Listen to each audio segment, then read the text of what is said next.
Hello everyone, welcome to my channel. I am Neha Narang. तो आइए आज की क्लास स्टार्ट करते हैं। आज जो है क्लास 12 सीबीएसई बोर्ड के अनुसार टर्म 1 2021 के टोटल 100 एमसीक्यू जो है आज हम सोल्व करने जा रहे हैं। ये वीडियो आपके एग्ज़ाम के लिए काफ़ी हेल्पफुल रहेगी। आपको बहुत सारे जो है इसमें प्रैक्टिस क्वेश्चन जो है मिल जाएंगे और आप सबसे रिक्वेस्ट है कि इस वीडियो को जो है कंप्लीट देखें। और अगर आपने मेरे चैनल को सब्सक्राइब नहीं किया हो तो चैनल को भी जरूर सब्सक्राइब करें। ये टोटल आपके 100 एमसीक्यू हैं। आपके कितने क्वेश्चन सही होते हैं इसका कमेंट जरूर करें। जितने भी आपके क्वेश्चन सही होते हैं लास्ट में कमेंट जरूर करें कि आपको कितने क्वेश्चन जो है आते थे या फिर कितने नहीं आते थे। तो आइए स्टार्ट करते हैं। फर्स्ट क्वेश्चन है, नियमानुसार स्वरों के चलन को क्या कहते हैं? गमक, मीण, अलंकार या फिर तान? तो जब स्वर आपके एक नियमित क्रम से होते हैं तब वो आपका अलंकार कहलाता है। तो आपका थर्ड ऑप्शन राइट होगा। आलाप और तान में क्या अंतर होता है? आरोह, अवरोह, गति या फिर बोल? तो आलाप और तान में गति का अंतर होता है। आलाप में गति धीमे रहती है और तान में गति तेज रहती है। गमक का अर्थ है आना, दौड़ना, भागना या फिर चलना। तो गमक का अर्थ होता है चलना। प्रातः काल में गाए जाने वाले राग का समय क्या है? 4 से 7, 7 से 10, 10 से 4, 1 से 4। तो प्रातः काल में यानी कि सुबह के समय गाए जाने वाले रागों का समय होता है 4 से 7। नेक्स्ट क्वेश्चन है कि पंडित शारंगदेव ने संवादी स्वर का अंतर माना है 9 से 12, 9 से 13, 10 से 13 या फिर 8 से 12। तो इसका राइट आंसर है 8 से 12। नेक्स्ट क्वेश्चन है कि धमार ताल का प्रयोग जो है किस गायन शैली के साथ किया जाता है? दादरा, ख्याल, ध्रुपद या फिर धमार? तो धमार ताल का प्रयोग जो है धमार गाने में ही किया जाता है। 10 मात्राओं वाली ताल का नाम बताना है। रूपक ताल, धमार, झपताल या फिर तिलपाड़ा? तो 10 मात्राओं वाली ताल का नाम है झपताल। नेक्स्ट क्वेश्चन है, तिन्ना, धिन धिन्ना इस ताल को पहचानना है। धमार, रूपक, झपताल या फिर तिलवाड़ा ताल?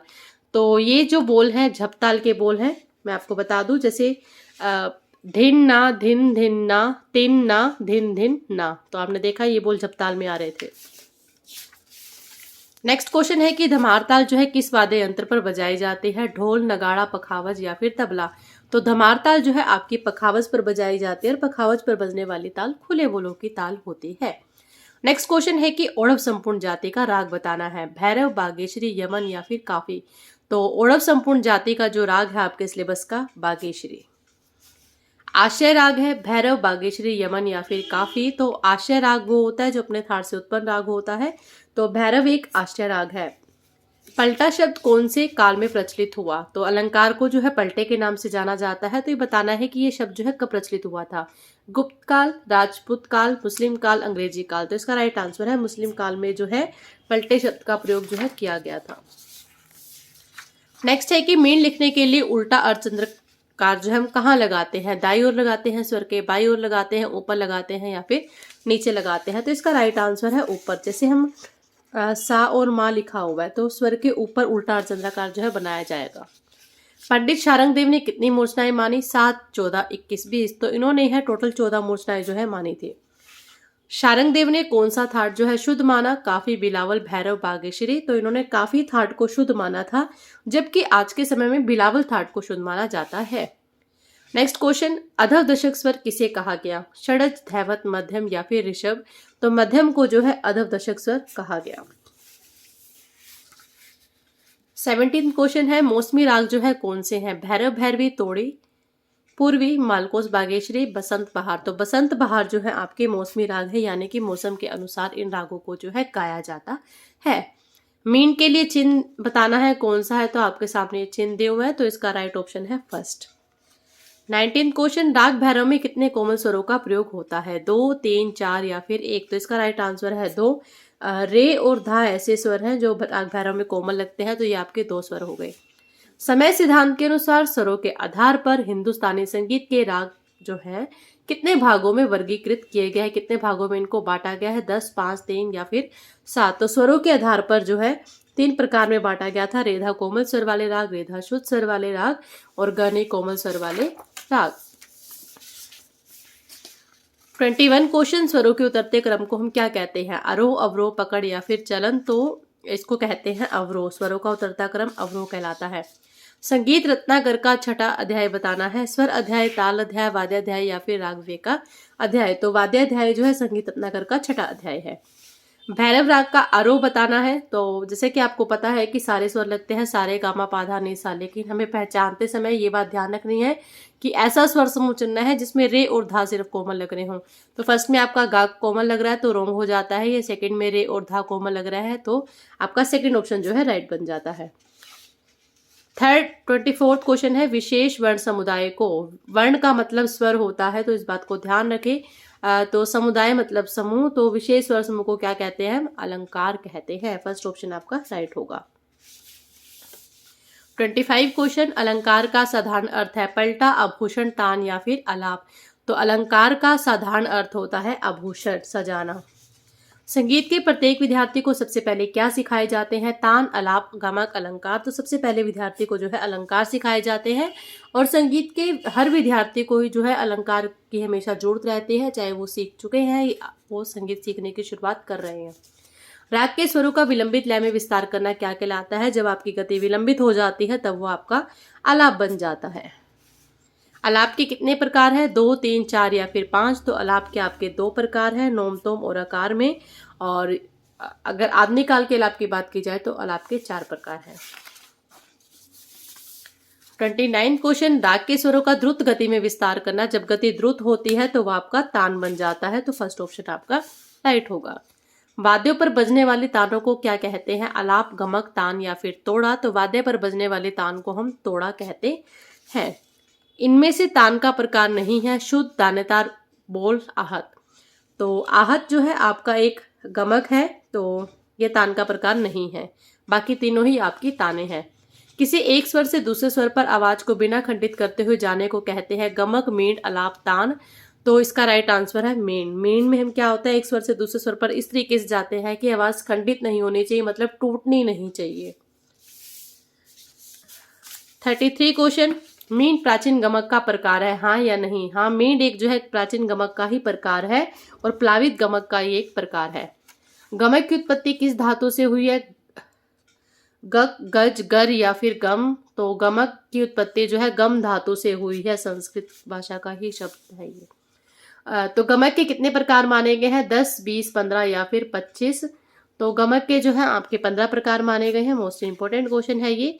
इनमें से कौन सा गमक का प्रकार नहीं है? नामित, मिश्रित, वली या फिर तिरित। तो वास्तव में ये चारों ही गमक के प्रकार है, ठीक है।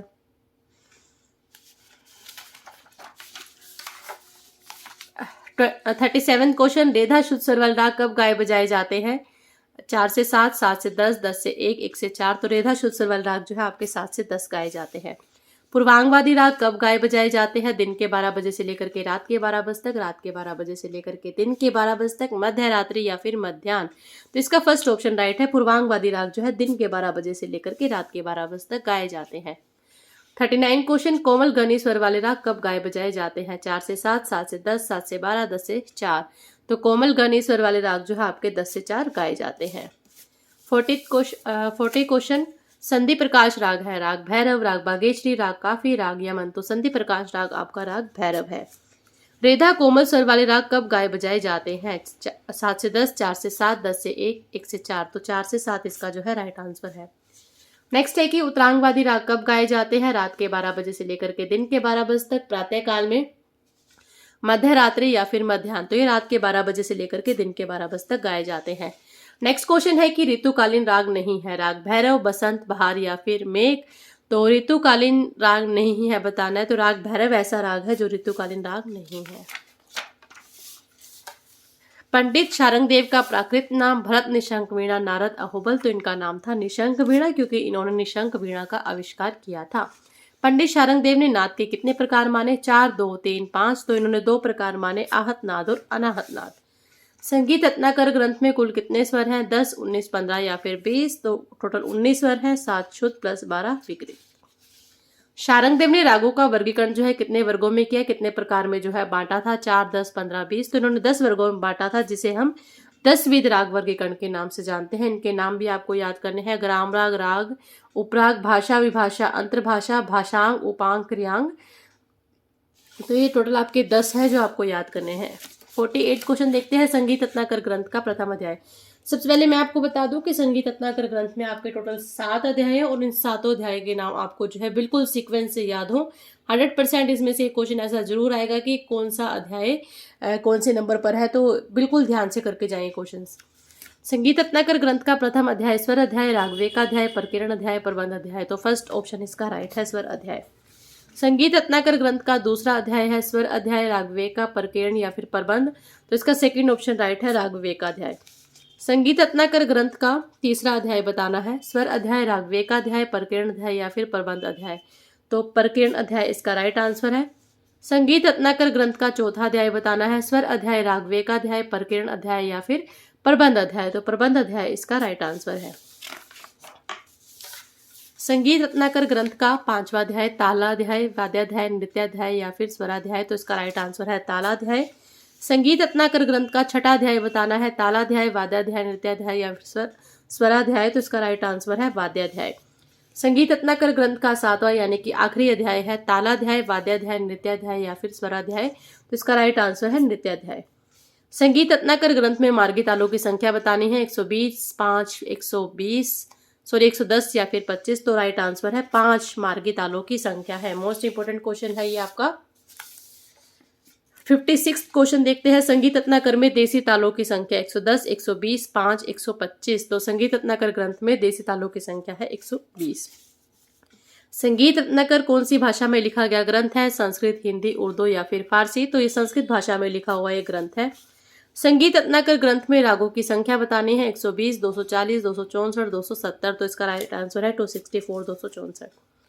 पंडित शारंग देव ने कितने जाति गायन के लक्षण बताए हैं? 120, 240, 160 या फिर 13। तो इन्होंने जाति गायन के जो है 13 लक्षण बताए हैं, जबकि भरत मुनि के द्वारा इसमें जो है 10 लक्षण बताए गए थे और शारंग देव ने जो है 3 लक्षण जो है इसमें और जोड़ दिए थे।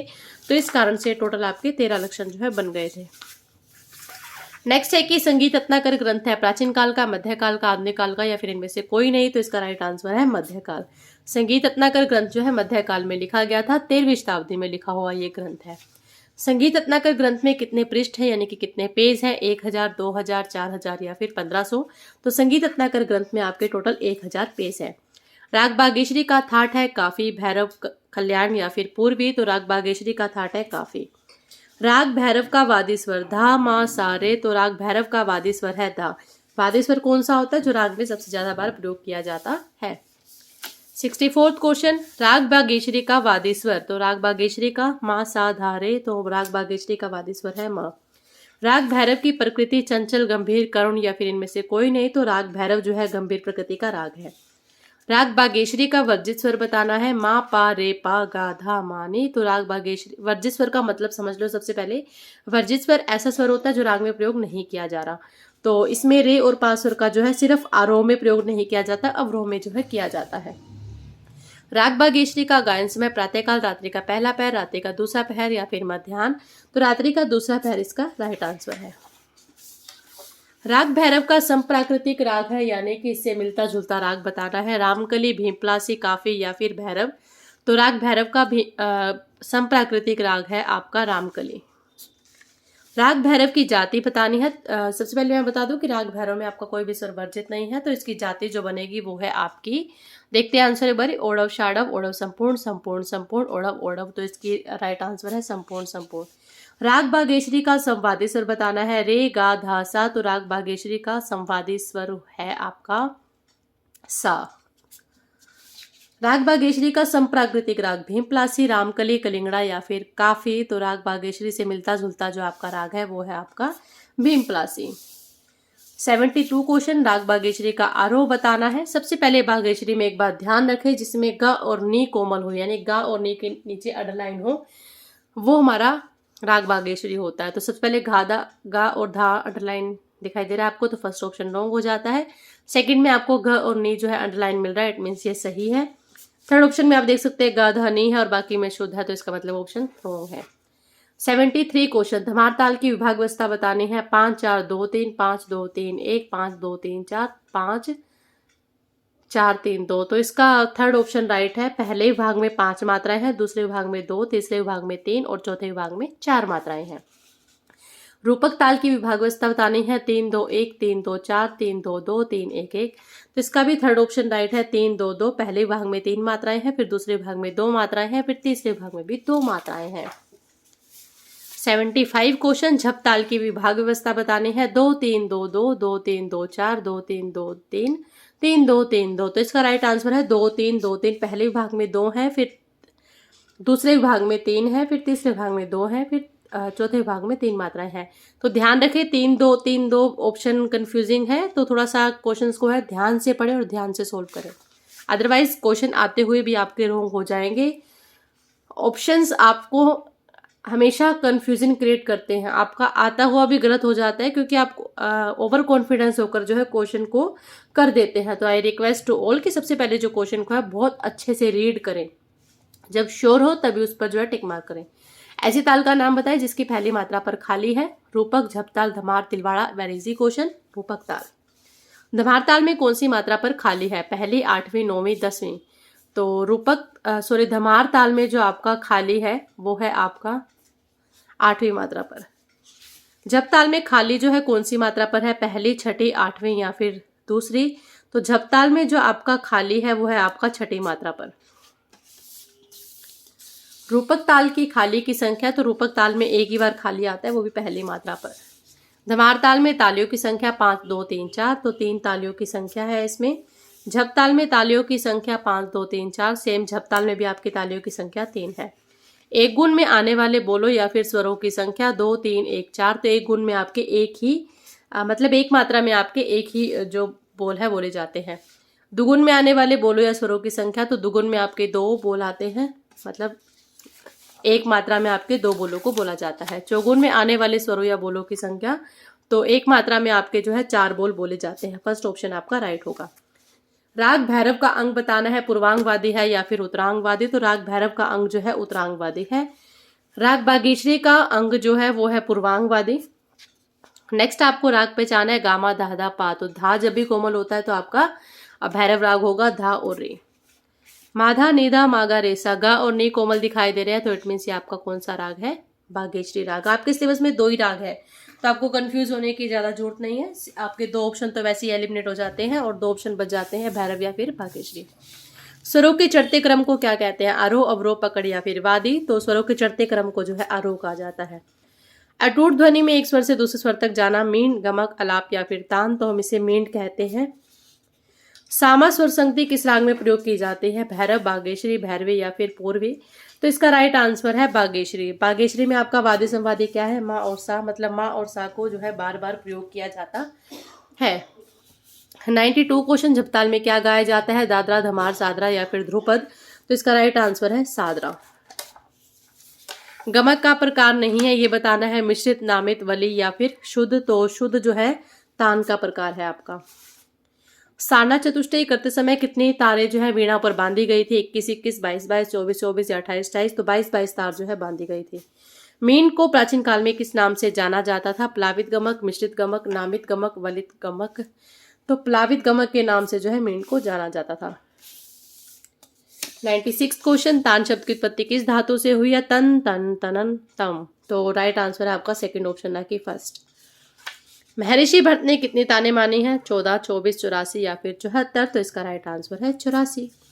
आलाप में स्वरों की गति कैसे होती है? विलंबित होती है, मध्य होती है या फिर द्रुत या फिर इनमें से कोई नहीं। तो आलाप में स्वरों की गति हमेशा विलंबित रहती है। 99 क्वेश्चन, एक विशेष प्रकार के कंपन को क्या कहते हैं? आलाप, मींड, गमक, तान। तो जब भी कंपन शब्द आए तो इट मीन्स वो गमक की परिभाषा है। 100 क्वेश्चन, लास्ट क्वेश्चन है ये आज आपका। जिस तान में गीत के बोल बोले जाते हैं? बोलतान, अचरकतान, शुद्धतान, मिश्रतान। तो इसका राइट आंसर है बोलतान। ये थे आपके टोटल 100 क्वेश्चन। आपको मेरा वीडियो कैसा लगा कमेंट करके जरूर बताएं। आपका एक कमेंट जो है हमें वीडियो बनाने के लिए जो है बहुत ज़्यादा मोटिवेट करता है। और आपके कितने क्वेश्चन सही हुए, कितने क्वेश्चन जो है आपको नहीं आते थे, इस बारे में जो है ज़रूर कमेंट करें। Thank you. अगर आपने मेरे चैनल को सब्सक्राइब नहीं किया हो तो चैनल को भी जरूर सब्सक्राइब कर लें। Thank you.